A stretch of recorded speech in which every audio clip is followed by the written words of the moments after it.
আলহামদুলিল্লাহ পুরা মুসলিম উম্মার শান্তি কামনা, সারা দুনিয়ার মানুষের জন্য শান্তি সমৃদ্ধি মঙ্গল কামনা করে আজকে আমাদের নিজামুদ্দিন মার্কাজের অনুসারীদের মাওলানা সাদ সাহেব মাল্লেওয়ালা জামাতের এক নুরানি মজলিসের দোয়ার মাধ্যমে এইমাত্র আলহামদুলিল্লাহ শেষ হলো। তো আমরা চাই ইনশাআল্লাহ সারা বিশ্বের মুসলমান এক এবং নেক হয়ে হকের সাথে ইমারত সুন্নতের সাথে এক আমিরের মাথাতে সারা দুনিয়াতে আল্লাহ তাআলা এই দাওয়াতের তাবলীগের মেহনতকে যাতে কবুল করেন। যারা ভুল বুঝতেছে আল্লাহ পাক তাদেরকে সঠিক বুঝার তৌফিক দান করেন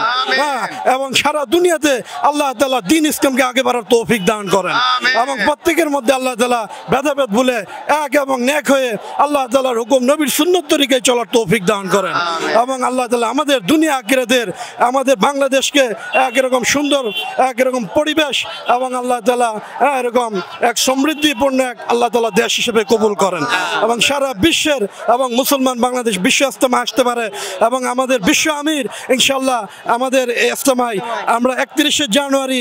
1-2 ফেব্রুয়ারি বিশ্ব আমির মাওলানা সাদ সাহেবের উপস্থিতির জন্য আল্লাহর কাছে দোয়া করছি এবং সরকারের বিশেষ সহযোগিতা কামনা করছি যাতে যে আমির সারা দুনিয়াতে যাইতেছে সারা বিশ্বে ইজতেমা করতেছে আমাদের বাংলাদেশে যাতে এবারের ইজতেমায় মাওলানা সাদ সাহেব ইনশাআল্লাহ আসতে পারেন, আল্লাহ সমস্ত বাধা বিপত্তিকে দূর করে দেন এবং আল্লাহ তাআলা ওনাকে আসার তৌফিক দান করেন ইনশাআল্লাহ।